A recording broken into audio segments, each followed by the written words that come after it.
Good morning, everybody, and welcome to Resurrecting the Spirit of Black America. I'm your host, Kevin Sullivan, and this is my co-host, David Rogers. We are here today to talk about how we can create a new perception of Black America. Before we get into the show, we like to talk about some terms that we're going to be using. When we mention resurrect, we're saying bring back to its original strength. When you hear us say spirit, we're talking about the core of the man. We're talking about the man's truest essence. When you hear us mention Black America, we're talking about the descendants of slaves who came to America in shackles. And last but not least, when we talk about perception, we're talking about a mental image. What's the first thing that comes to your mind when you see something, how you perceive something? So, as you can see, we have two objects here. We have a crystal glass here, and we have a can here. So we would like to demonstrate what we are calling the parable of the crushed can, and it's a lesson that we would use to talk about why there is a need for the spirit of Black America to be resurrected, and why there's a need for a new perception of Black America. So the glass here symbolizes Black America before they came to America as slaves. Actually, this is the spirit of Black America before they came to America as slaves. You see, when they were in Africa, Black Americans were the crown jewel of the world, of the known world at that time.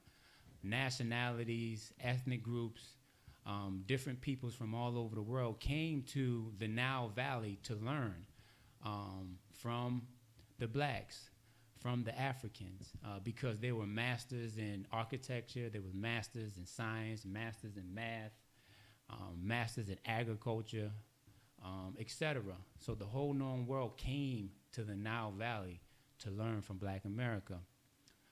So this is what they looked like before they crossed the transatlantic and came to America as slaves. So this is the strong, God-fearing, family-loving Black American that was about industry, that was about love, that was about peace and culture. Once they crossed the Atlantic in the slave ships, once they got to America, the spirit of Black America changed. A transformation took place.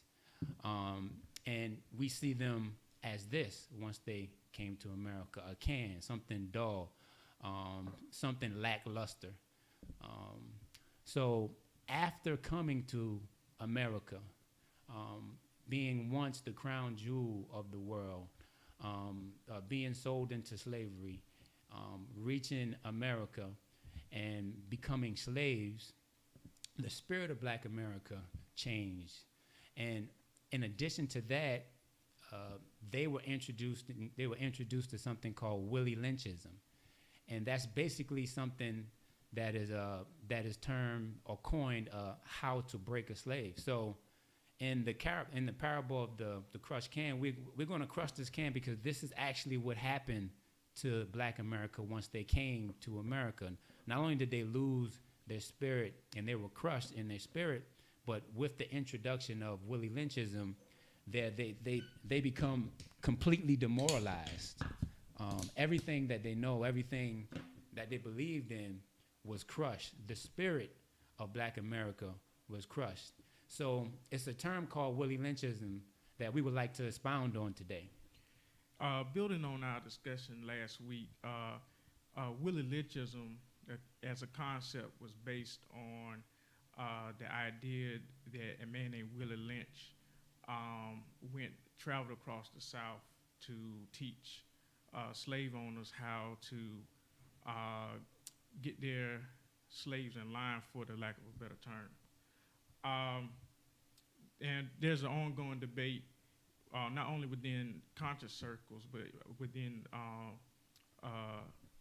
mainstream historians, whether or not Willie Lynch was a real person. And really, in a sense, it's really irrelevant because the whole idea of Willie Lynchism is a very real idea, and that is white supremacy. And what Willie Lynchism as an idea is very real. This idea of keeping blacks separate and divided constantly, so that whites can continue to exploit them and exploit their division. So as bad as it was for Black America to be enslaved and cross the Atlantic by the millions, even millions, even hundreds of thousands of them dying on the way here. When they got there, when they got to America, they were totally demoralized by this system, this strategy that the plantation owners used called Willie Lynchism. Right. So that's what the whole crux of resurrecting Black America is about, because now it's a different perception of the black man because of what they went through on the way here and then once they got there. Right. And as we walk down history lane, we see that as time progressed, things changed in America. So America decided that, you know what, we're actually going to pass the Emancipation Proclamation, and we're going to free the slaves on paper. Right. And in addition to that, something came into being called Jim Crow, which was the Jim Crow laws, and that was the separate but equal. So in essence, that was America saying, yeah, you know, we changed the whole look of the black man. We totally desecrated his spirit, but we're going to make things a little bit better by instituting Jim Crow laws. You're no longer slaves. You're still counted as 3/5 of a man in the Constitution, but you are separate but equal. So that's what we saw in Jim Crow. And then later on down the line in history, we saw desegregation. Right. And desegregation is just a little bit more of white America saying, okay, well, we're making it a little bit better. But as you can see, the can is still crushed. It's almost irreversible. So the damage has already been done. But in essence, they're making it a little bit better. Now we have desegregation, which means that, okay, you can shop where we can shop. You can eat where we can eat. You can drink from the same water fountain. We can go to the same schools, etc. So after that, we asked the question about, okay, what is going on today?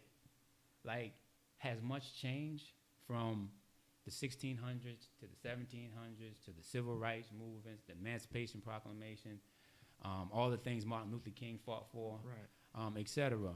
What's going on today? And we understand that there is different perceptions of different groups of people, and is not by mistake. So we look at, we ask the question, what's the first thing that comes to mind when you think of a certain group of people?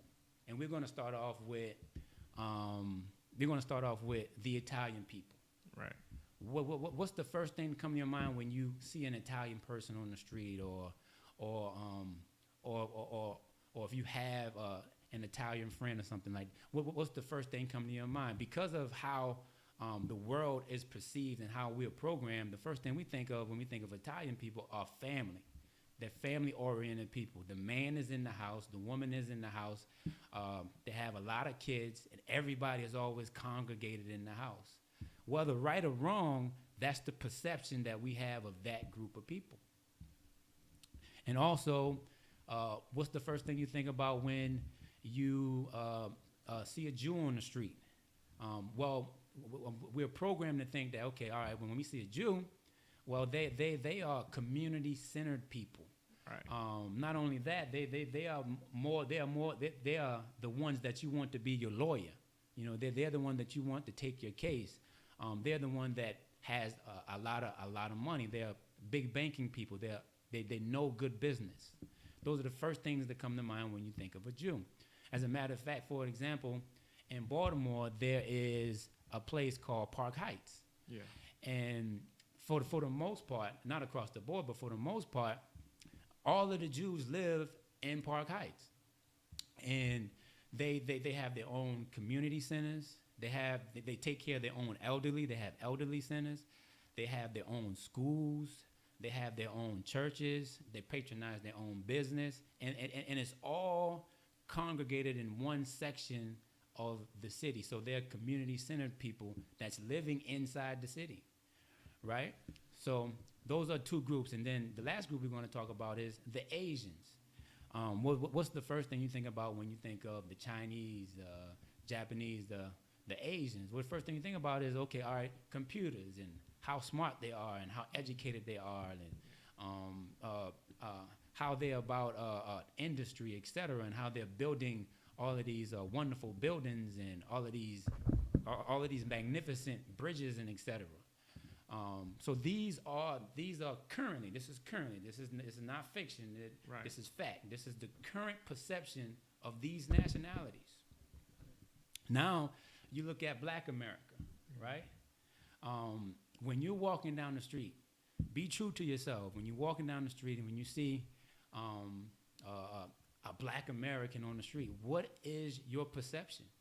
Like, what is the mental image? Like, what is the first thing that comes to your mind? So that's what we're here discussing today, because the world perception of Black America is that Black America is ignorant. They're walking around with their pants hung down. They're thugs. They're irresponsible parents. Right. They go around having all these kids and don't take care of their kids.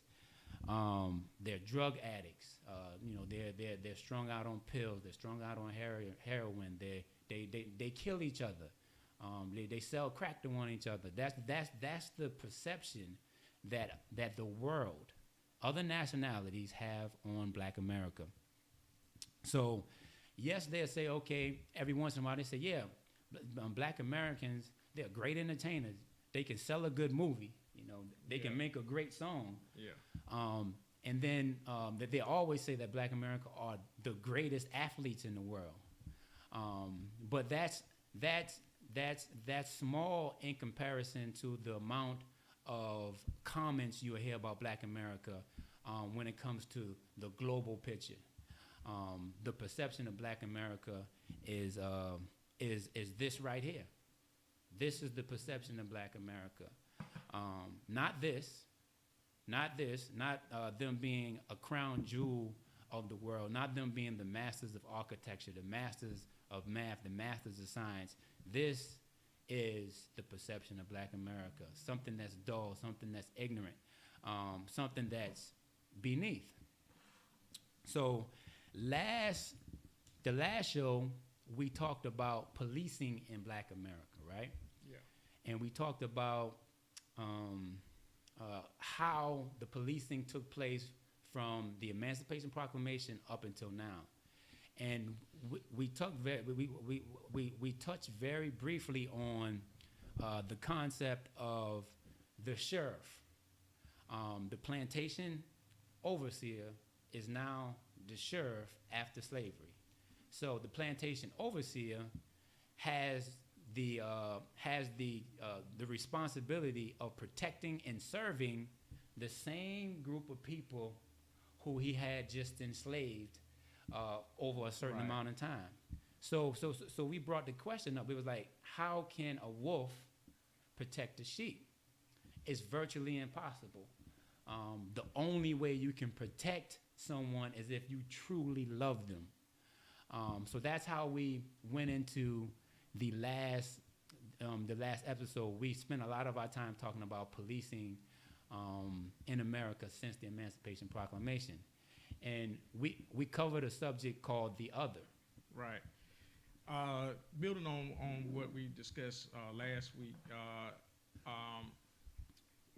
we pointed out that one of the core problems with the police conflict with Black people in America right now is that there's a perception, a deep-seated perception among white people as a whole, but also within police departments, that they're not dealing with fellow citizens. They're dealing with outside of something, and not even really a human being, but something apart from themselves. And this is in another element of the discussion about police brutality in this country, particularly police brutality against black people, is the fact that a lot of the racism that you see expressed not only in police brutality but also in all institutional racism is that there's this need for white people to elevate themselves above black people. It's almost a pathological need. The fact of the matter is we have a kind of an abusive relationship with white people. And this need is fueling this abusive relationship. So in other words, they can't be what they are without us being what we are. Now, if we're going to be people who continue to take abuse, continue to not do the things that are necessary to be a strong community, that is maintain positive male-female relationships, maintain sound relationships within the sexes. That is, black males need to learn how to respect other black males, and black females need to learn how to respect each other, and not engage in backbiting, not engage in constant fueling of discord. Right.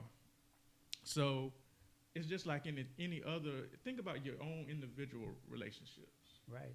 That any relationship that you have with, you wouldn't tolerate this type of nonsense if an individual was at every turn trying to hurt your advancement. Right. So why would you tolerate that from an entire people? Why as a people would you tolerate that? So we are in part part complicit in our own treatment because we allow it. Right. Now, I'm not saying go out there and do anything irrational. I'm saying do what you're supposed to do. Right. Get an education, work hard, build institutions. Right. Yeah. So this the concept of the other is what we spoke on last week, and it's a very important concept because it's centered around one group of people needing to put their foot on the necks of another group of people in order to elevate themselves. Right, and I in offline discussion with Kevin here a while back, I brought up that the fact that there seems to be an idea that if blacks are doing well, they can't be doing well. That our success or anything good happening to us somehow detracts from them, and that's not necessarily reality, but it is a deeply embedded part of their psyche. Right. And I give you an example. Going back with the Marcus Garvey movement, you would think that people who hate us so much would want us out of the country. And that was his rationale, that since they want us out of the country, we'll work with anybody that wants to get us out of the country. But there was something they thwarted that plan for us to get out of this country and build a nation of our own, because they were sincerely afraid we were going to be successful. And you find that this same system will go and hurt the plans of Martin Luther King, which is really on the other side of the spectrum, and hurt his plans. Right. Why? Because what they both have in common is that they advocate the advancement of black people, and that's something that they really don't want. So if you know this, that should inform everything you do as a black person in this country, whether you get pursuing an education, whether you're trying to build a business, that you're cognizant of the fact that you're dealing with people that you cannot work with, and that you should focus your energies and your time and your resources towards building relationships within the black community. And what David is saying is absolutely true. He's actually getting into some of the solution oriented stuff that we're going to be talking about eventually. This idea of elevating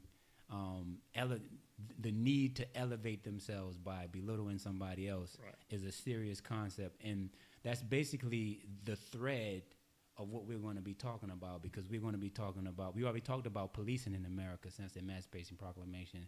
Today we're going to be delving into housing in America since the Emancipation Proclamation. Later on we're going to be talking about diet, we're going to be talking about law, we're going to be talking about medicine in America since the Emancipation Proclamation. So the housing situation also was a component of this need for white America to elevate themselves.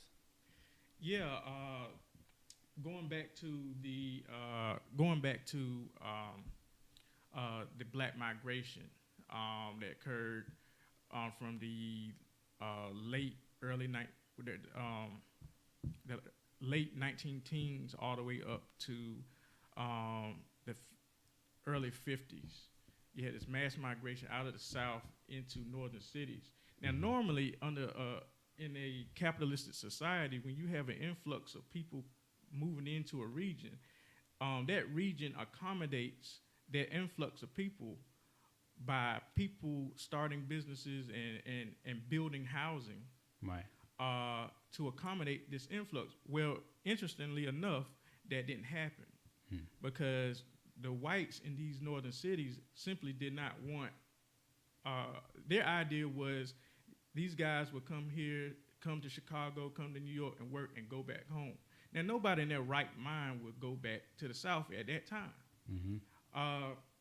So there was no real move on the private sector to build homes and build housing to accommodate this influx of people. So what you ended up with was overcrowding. And because the so-called capitalistic system did not respond to this influx of people. And additionally, the cities didn't produce institutions and didn't produce amenities that help to make a community a community. So that's essentially what caused the ghettoization of many northern cities, but not only northern cities. There was actually miniature migrations in the South from the rural areas to the city. So people were moving from rural Georgia to Atlanta, from rural Tennessee to Memphis, from rural, my personal experience in terms of micro migrations, a lot of people from the area I'm from, which is Eastern North Carolina, they moved to cities in Virginia to take advantage of opportunities there. But what these places all have in common is a crowding, overcrowding, because blacks simply did not have the wherewithal to respond to our own needs. What I mean by that, we didn't have banks. You have to have banks constantly making loans to people to keep things moving. Right. And this is something that happened over time. It was something that happened over time, and it was something that the Black American, this Black American, not this one that was about industry, that was about intelligence, that was about inventions, that was about family. But this one, it was over time because what happened was a social engineering took place, during the enslavement of Black America. And this social engineering took place because white America at that point in time wanted to also have the residual effects of slavery show up over time in the future, 400 years down the road, 300 years down the road. They wanted this to show up in the future.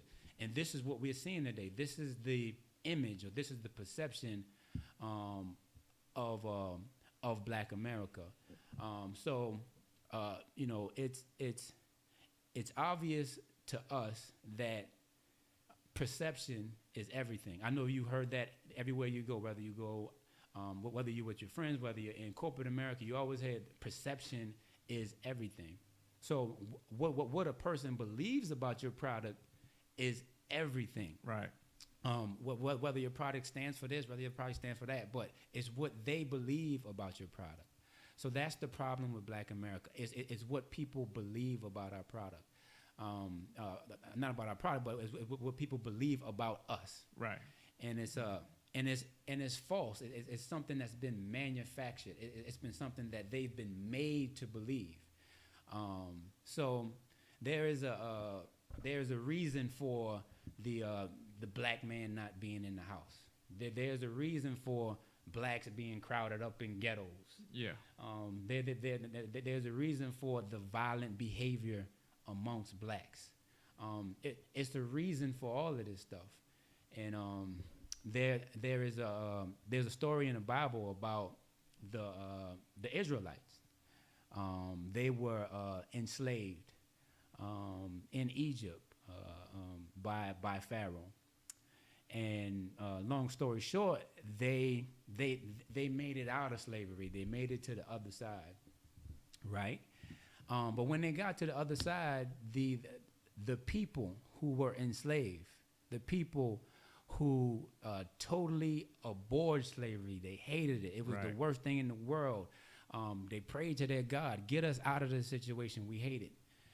The same people who said those things and felt that way and fought for their freedom is the same people, once they got on the other side, they said, well, we want the diet. We want the same diet we have. You got us out here in the desert, and you're gonna starve us. We like the leeks that was back in Egypt. Basically, what happened is they were bringing the same stuff, the same assimilation, the same stuff that they learned, the same stuff that they were oppressed under. They were so engineered by the plight that they went to, by the enslavement, that even when they got free, they still had the need for the thing, right? Yeah. And in addition to that, Moses actually had an experience with God. He went up to speak with God, and while he was there, God was giving him a code of ethics, a moral compass for the group of people that just came out of bondage, right? And it was called the Ten Commandments. But before he could even finish getting the Ten Commandments, he came down out of the mountain. And when he came down out of the mountain, the same people that wanted the freedom, that hated the slavery, the same people that were crushed essentially. When he came down out of the mountain, they was worshiping a golden calf. Right. Now that's not their history. That wasn't the Israelites' history. They worshiped the true and living God. It was the true and living God who brought them out of the slavery with a mighty hand through several miracles. But when Moses came down from the mountain, they were worshiping a lamb. So it goes back to, okay, how can black people still carry on the same way they were carrying on 400 years ago? Well, it's not by mistake. It's not by happenstance. It's the social engineering that takes place. And when Moses was coming down out of the mountain, he was coming down with a code of ethics. Why? Because his plan was to change the perception, right, of the Israelites. You know, they had to assimilate while they was there, but once they were out, he had to change their perception. But in order to do that, it started inward. It started inside the camp of Israel. He was coming down with a new code of ethics. And that's basically what we're doing today. Not only are we talking about the problem, but we have a solution-oriented platform for changing the perception of Black America. And this platform is one that says that, you know what, we have to be a community. You know, Right. we have to have a certain code of ethics now. We all have to come as one. And from that point, we can be able to go into our promised land. So we touched on policing in America since the Emancipation Proclamation. And the issue there is they can't protect us if they don't love us. Bottom line. If you're a police officer and you can't love the people who you're policing, you shouldn't be a police officer, right? Today, we talked about housing, and we touched on housing, and we touched on how one group had to elevate themselves, and still are elevating themselves in order to put another group down. Yeah. And everything stems back to, okay, the housing situation. So now we're at a point to where we've discussed policing. We know the issue is love. We've discussed housing, and we know the issue is group economics. It's group organization, right? But- It's group. But I'm sorry to cut you off, but where all of these things we've been talking about, as far as perception is concerned, is we need to restore the can-do spirit of Black America again. Yes. And that we need to restore our confidence. So this is why perception is so important. Yes. And it's not so much important that we gain respect from other groups of people. Once we gain respect within ourselves, for ourselves, Starts with us. it'll everything else will fall into place.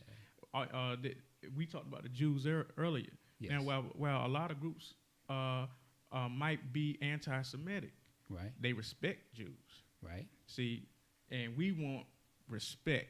Right. We don't need other groups to love us. Right. Ultimately, Right. what we need is self-respect, and we want respect from our fellow human beings on planet Earth. Yes. So we're here and we are resurrecting the spirit of Black America, and our objective is to create a brand new perspective of Black America, and we can do it.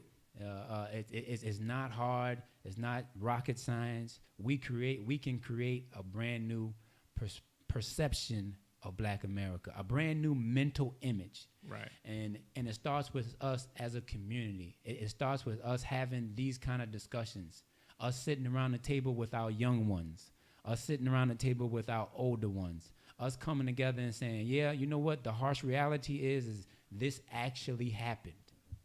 The harsh reality is we're still seeing the residual effects of what happened. The harsh reality is that the relationship that we are in right now is an unhealthy relationship.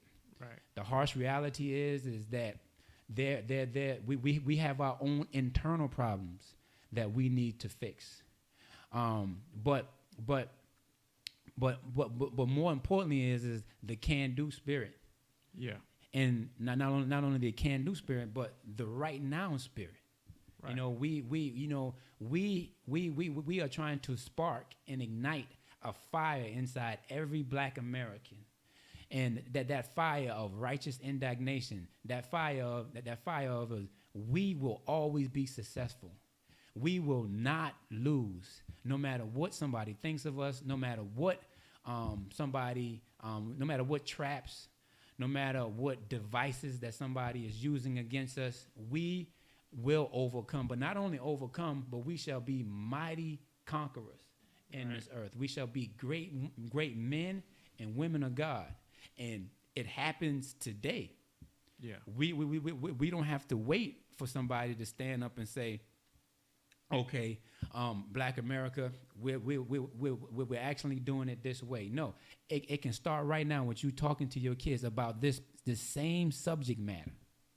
You talking to the people in your community about the same subject matter, explaining to them that, you know what, this is what happened, but there is a way that we can get out of this, and we can get out of it quickly. And it's about us holding each other accountable. Yeah. Not only holding each other accountable, it's about us holding white America accountable. Yeah. Right? So that's where we at right now. We have a boatload of other topics to discuss with you all, and that we're so ready to get into.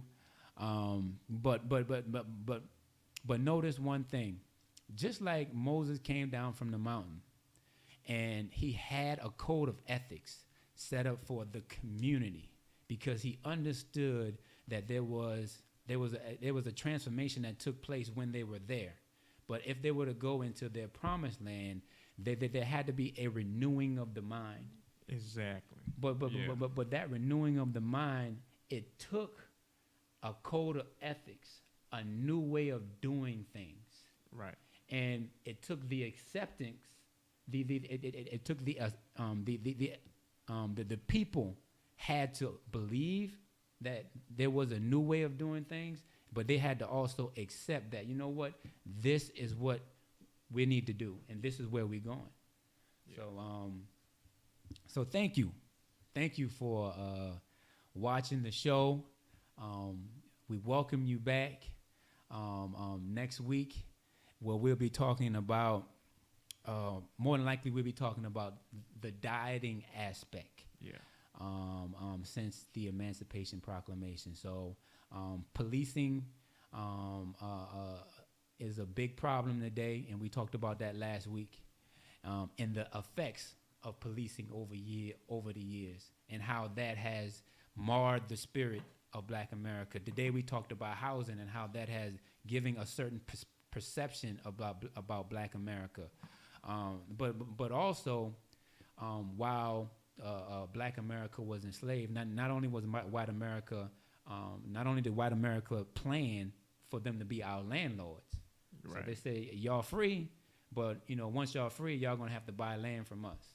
Right. But not only did they do that, they said, okay, y'all free, but y'all are gonna have to rent land from us. Y'all are gonna have to purchase your housing for us. Y'all gonna have to get on our bus lines. Y'all gonna have to get on our train tracks. Right. So they established a permanent infrastructure so we can always be dependent upon them. Right. So the same thing happened with housing, but so that happened in the policing, happened in housing, but it also happened in diet. Yeah. They also say, okay, you're free, but we're gonna tell you what's the best thing to eat. So that's what we're gonna be talking about next time. And we would love to see you guys back here. So signing off is me, Kevin Sullivan, and my co-host, David Rogers. And we'd love to see you back again here at 11 a.m. next Saturday on Resurrecting the Spirit of Black America.